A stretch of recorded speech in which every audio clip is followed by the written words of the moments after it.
December arrived with crisp mornings and sparkling frost. Haydn looked magical. The old brick buildings were dusted with white, while smoke drifted lazily from every chimney. The great cedar tree stood proudly beside the chapel, its dark green branches carrying a light blanket of snow. Peter smiled as he looked out from the dormitory window. "I don't think Haydn has ever looked more beautiful." David joined him. "It feels as though the whole school is getting ready for something." "It is," Simon replied. "The Winter Festival." December always brought excitement to Haydn. Before the boys returned home for Christmas, the school held its traditional Winter Festival, a celebration that everyone looked forward to. The assembly hall was decorated with evergreen branches gathered from the surrounding woods. Paper stars hung from the ceiling, while the younger boys spent their art lessons making brightly coloured lanterns. Mrs. Bellamy filled the kitchens with the wonderful smells of mince pies, ginger biscuits and rich fruit cakes. Miss Blyton organised the school choir, patiently rehearsing Christmas songs until every voice blended together. Even the oldest boys forgot they were supposed to be serious and happily helped decorate the hall. Of course, Haydn remained Haydn. Although everyone was in good spirits, the school rules had not been forgotten. Miss Bowflower gently reminded the boys during assembly that good behaviour was still expected throughout the festive season. "The holidays begin when your parents collect you," she said with a smile. "Until then, Haydn's standards remain exactly as they always have." The boys knew precisely what she meant. The thin rattan canes still stood neatly in the cupboard of her study, and the well-known black and red carpet slipper rested in its usual drawer, rarely seen but never forgotten. Fortunately, with Christmas so close, everyone seemed determined to stay out of trouble. One snowy afternoon, while helping carry boxes of decorations from the attic, Peter noticed something tucked away behind a dusty cupboard. It was a small wooden lantern, beautifully carved with tiny oak leaves and ravens. A faded label was still tied to its handle. "Winter Festival Lantern." Peter carefully carried it downstairs and showed it to Miss Blyton. She smiled warmly. "I've often wondered where that had gone." "It was carried during the very first Winter Festival over 100 years ago." Miss Ashcombe stepped closer and looked at it with great affection. "I remember making it." The boys stared at her. "You made it?" Andrew asked. She laughed softly. "I was only 16. My father helped me carve the handle." That evening the 4 keepers carried the lantern into the hidden library beneath the chapel. The ancient green book slowly opened. Fresh words appeared across its pages. "Every light begins with a single flame." A second sentence followed. "Share your light, and darkness grows smaller." Simon smiled. "That sounds like something Mrs. Bellamy would say." Miss Ashcombe nodded. "I think she would agree." The following evening the Winter Festival began. The whole school gathered outside the chapel. Teachers, gardeners, cooks and cleaners all stood together beneath the softly falling snow. Former pupils had returned to visit the school they had once called home. Several old boys quietly smiled as they glanced towards Miss Bowflower.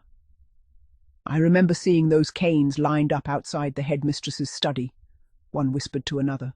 "And I remember Mrs. Harcourt's black and red slipper," his friend replied with a laugh. "Thankfully, we usually behaved well enough not to become too familiar with either." The memories were spoken with the sort of humour that often comes with the passing of years. Mrs. Bellamy stepped forward, carrying the old lantern. Inside burned a single candle. She smiled warmly. "This little lantern has been part of Haydn for longer than anyone here can remember. It reminds us that one small light can brighten even the darkest winter evening." She handed the lantern to Peter. Without hesitation, Peter passed it to David.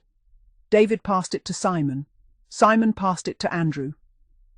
Andrew finally returned it to Mrs. Bellamy.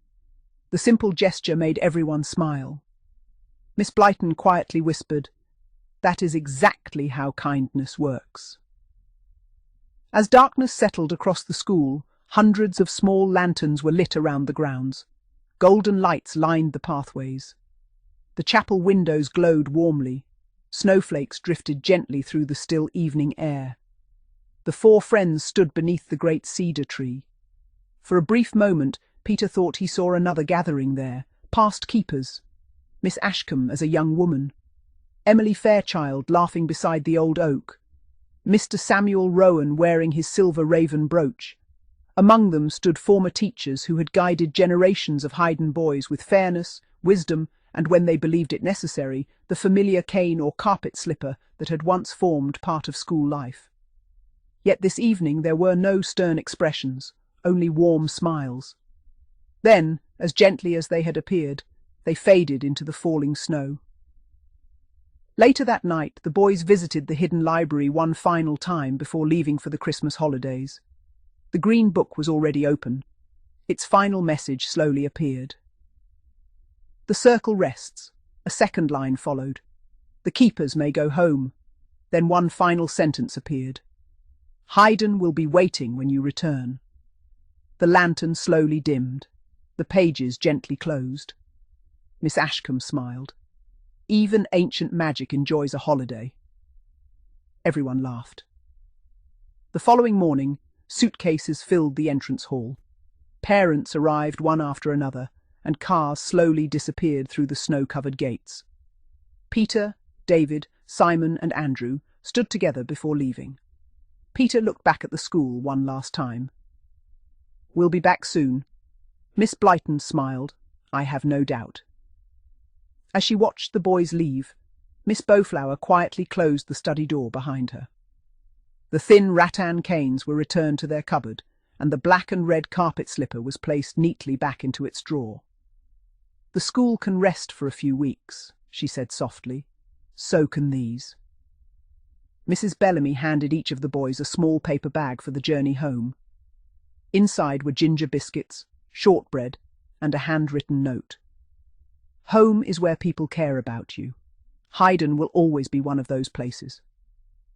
As the boys waved goodbye, a single raven flew from the branches of the great cedar tree, circled once above the school, and disappeared into the bright winter sky.